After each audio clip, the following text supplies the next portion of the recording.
Subscribe कीजिए ICDS information YouTube channel को और दबाइए इस घंटे को ताकि आपको मिल सके हमारे नए वीडियो सबसे पहले, और ये फ्री है। इंक्रीमेंटल लर्निंग अप्रोच मॉडल संख्या 7 में आप सभी का फिर से स्वागत है। आज इस वीडियो में हम समझेंगे महिलाओं में एनीमिया की रोकथाम।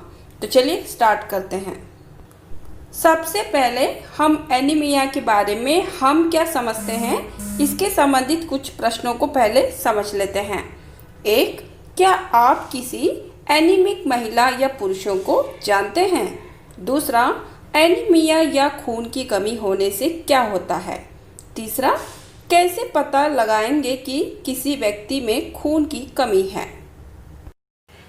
तो चलिए सबसे पहले एनीमिया को कैसे पहचानेंगे उसके बारे में समझ लेते हैं।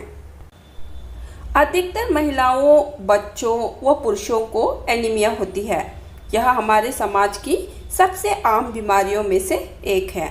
हमारे रक्त का एक बहुत ज़रूरी अंश हीमोग्लोबिन है। जब रक्त में हीमोग्लोबिन की मात्रा उपयुक्त मात्रा से कम हो जाती है तो उसे एनीमिया या खून की कमी कहते हैं।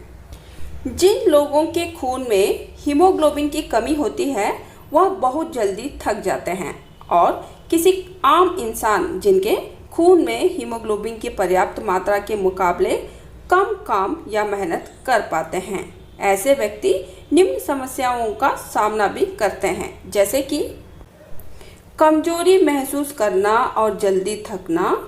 दूसरा, किसी भी काम को करते हुए जल्दी सांस फूलना, यानी कि जैसे कि ऊंचाई या सीढ़ियाँ चढ़ना।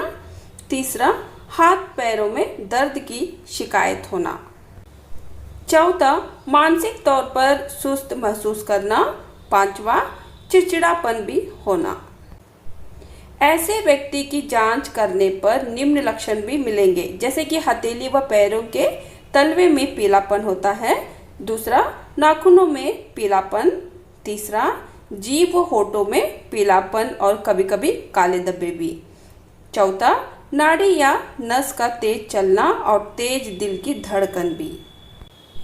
हमें हीमोग्लोबिन के बारे में क्या पता होना चाहिए, इसके बारे में थोड़ा समझ लेते हैं। हीमोग्लोबिन ऐसा पदार्थ है जो रक्त को लाल बनाता है और ऑक्सीजन को हमारे हर अंग तक पहुंचाता है। ऑक्सीजन वो जीवन रक्षित पदार्थ है जिससे हम सांस लेते हैं। यदि हमारे रक्त में हीमोग्लोबिन की उपयुक्त मात्रा नहीं होगी तो हमारे अंगों तक पर्याप्त मात्रा में ऑक्सीजन नहीं पहुंचेगी। इससे हमारे शरीर के अंगों का काम प्रभावित होता है। हमारा शरीर जल्दी थक जाता है और हम अधिक काम नहीं कर पाते। हमारा दिमाग भी जल्दी थक जाता है और हम मानसिक थकान महसूस करते हैं। हमारा दिल अंगों को अधिक ऑक्सीजन देने के लिए रक्त को तेजी से पंप करता है, जिस वजह से यह हमारी नाड़ी या नस की धड़कन तेज करता है। अब हम समझेंगे एनीमिया को कैसे पहचानें। कुछ बिंदुओं से इसको समझ लेते हैं। एक, ऊंचाई या सीढ़ी चढ़ते समय सांस फूलना। दूसरा, शारीरिक कार्यक्षमता का घटना। तीसरा, मानसिक थकावट। चौथा, चिड़चिड़ापन। पांचवा, जीभ में पीलापन। छठा, हथेली व पैरों के तलवों में पीलापन। अब हम समझते हैं एनीमिया होने के कारण क्या है। अभी आप सबने सुना हीमोग्लोबिन की मात्रा कम होने को एनीमिया कहते हैं। हीमोग्लोबिन का मुख्य अंश आयरन है और उसकी कमी एनीमिया का एक कारण है। आयरन शरीर के अंगों, खासकर लीवर में जमा रहते हैं।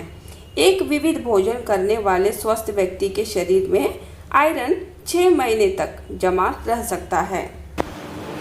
ऐसा व्यक्ति यदि आयरन युक्त भोजन खाना बंद कर दे तो वह 6 माह तक एनीमिया का शिकार नहीं होगा। लेकिन हमारे समुदाय के अधिकतर लोगों में कुछ दिनों तक का ही आयरन भंडार होता है, इसीलिए वे जल्दी खून की कमी का शिकार होते हैं। हमारे रक्त में हीमोग्लोबिन की मात्रा में कमी के अन्य कारण क्या हो सकते हैं, इसके बारे में थोड़ा समझ लेते हैं। एक, जब हीमोग्लोबिन बनाने के लिए आवश्यक पदार्थ नहीं खाते हैं, यह पदार्थ कौन से हैं इसके बारे में समझ लेते हैं। Iron, folic acid, vitamin B12, protein जो हरी पत्तेदार सब्जियां, सोयाबीन, दाल, दूध, दही, अन्य प्रोटीन युक्त पदार्थ इत्यादि खाने से मिलता है।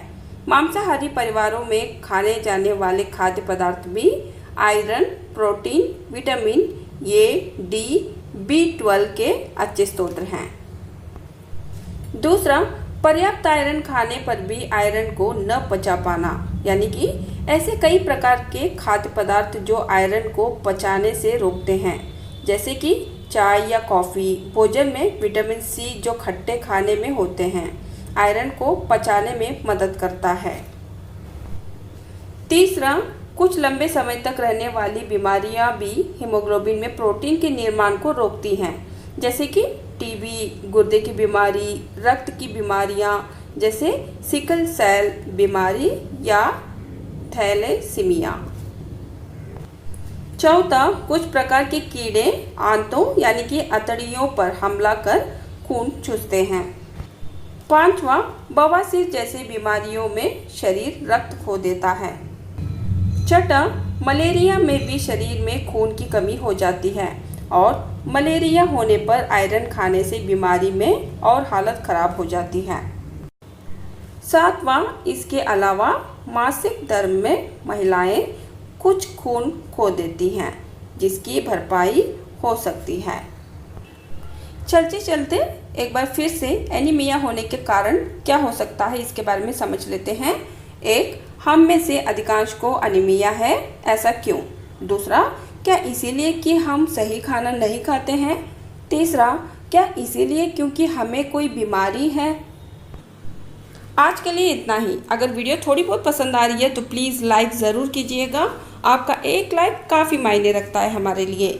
मैं अगले वीडियो में मिलती हूँ, तब तक के लिए धन्यवाद।